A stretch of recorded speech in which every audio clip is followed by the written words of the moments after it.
Dr. Christina Tuke-Flanders, who is our Learning and Development Manager at Research Platform Services. Christina has been working on a project with the research community coordinators here at Research Platform Services on a project called Tech Tools Online.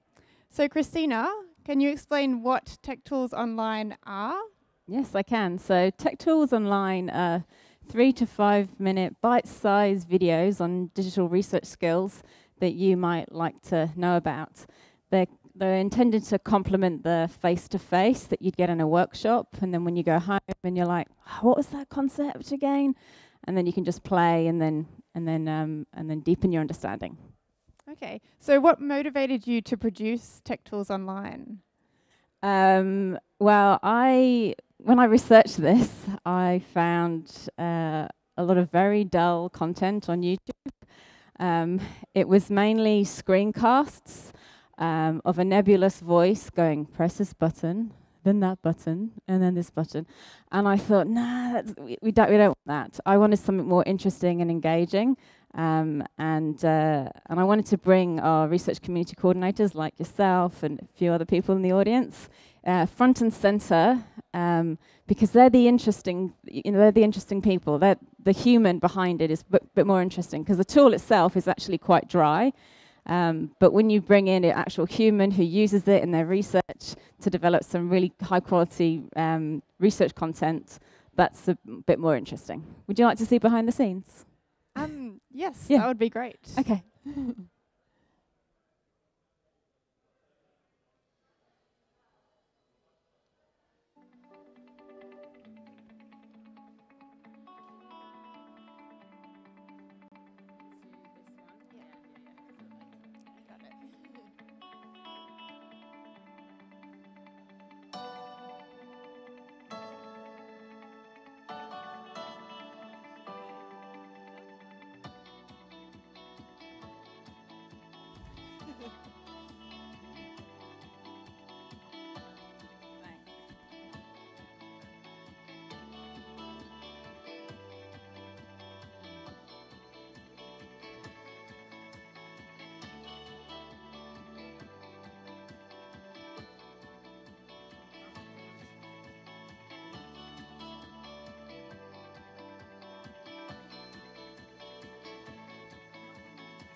So where can people go to view Tech Tools, or where can people find Tech Tools online? Okay, if you head to ResBaz YouTube, we've got a whole channel there, and you head to videos, you'll find all of the e-learning content there, and past content that we've got, and also future content that we'll have as well.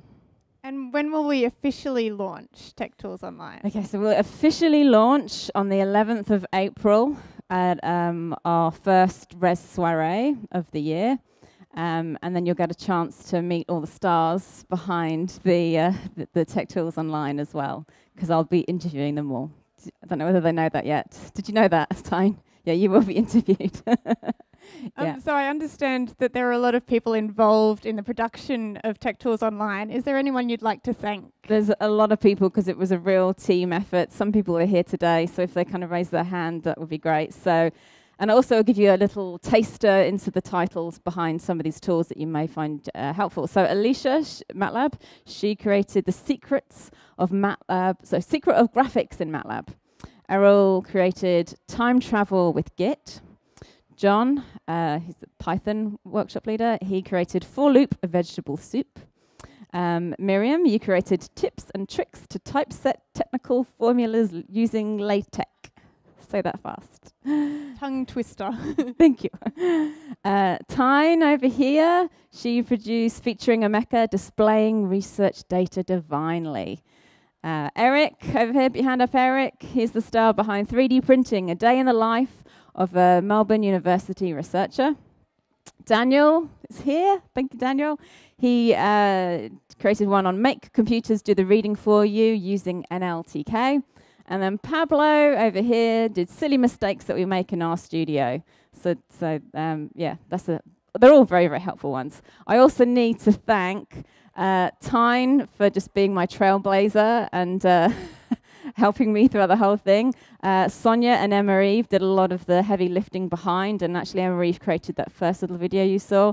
And then Cam at the back, and I think Reggie's over there. These top blokes, we couldn't do it without them. They were the filmer, they filmed, the cameramen, the editors, and just absolutely amazing. And their company is called Eyepiece, if you're ever interested. Shall we see? Yes, I was just going to ask, can we see an example right now? Yes, this is John's example of Python. Lunch.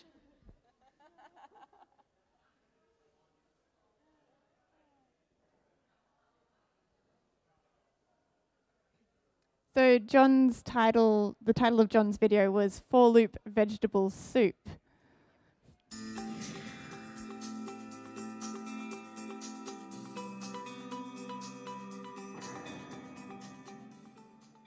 Hey team, John Garber here, your friendly Python community coordinator at Research Platform Services.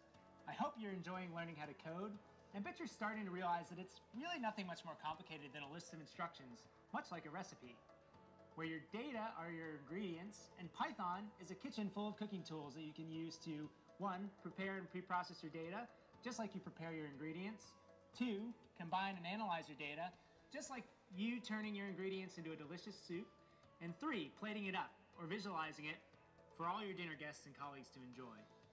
But what if you needed to repeat part of your recipe hundreds of times? You could copy and paste it, but what a waste of time. Luckily, every programming language would agree with you, and that's why we have programming loops. Kind of like a boomerang insta-post of programming, loops will make your computer repeat a list of instructions as many times as you want. There are several kinds of loops to choose from, but in this video, we will use the for loop to help us prepare some ingredients in our Python kitchen. So what does a for loop do? It repeats a set of instructions for as many times as you want in your program. What makes it really useful is that you can change the ingredients or data being used during each repetition. Here's what a for loop looks like in real code. It's essentially made of 3 parts. 1, the part where you define the collection or sequence of ingredients you want to use in your loop. 2, the for loop statement where you tell the computer what to cycle through and make up a variable name that will represent each ingredient in the collection during the loop.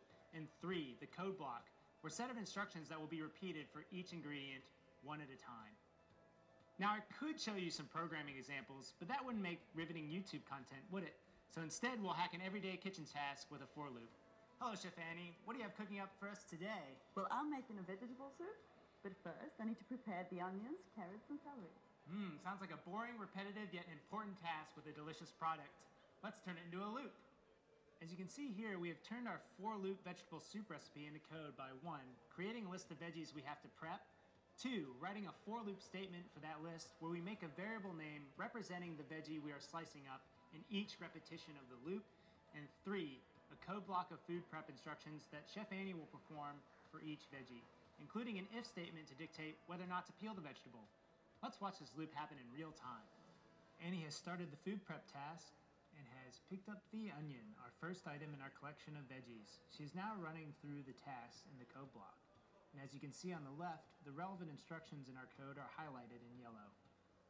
With this onion, she's peeling the skin off and chopping it up before she adds it into the soup. Having completed the first task, she goes to our second item in our list, the carrot. She's not peeling it this time, but she's chopping it up and putting it into our soup. Finally, we get to the last run of our loop with our third item in our list, the celery. Once again, not removing the skins, but just chopping it and throwing it into the soup.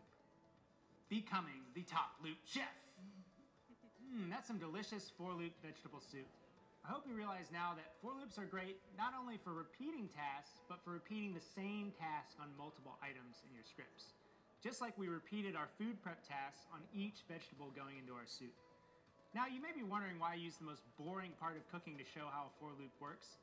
It's because that's what for loops are really good for, automating the boring stuff, like uploading multiple files into Python and extracting the relevant information, or looping through each piece of data and filtering out the non-numerical inputs. But it doesn't have to be just the boring stuff. Really just anything that needs to be repeated a set number of times, like time steps in a simulation or the creation of multiple graphs. So when you're coding, keep this mantra in mind. If you have to copy and paste more than twice, then a loop should suffice. That way you won't waste the copy and paste and work smarter, not harder.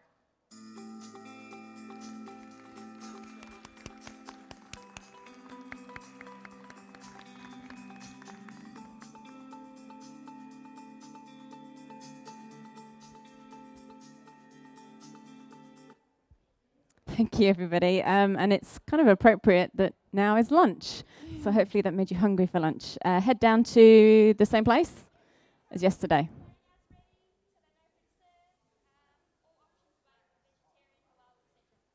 So just downstairs, and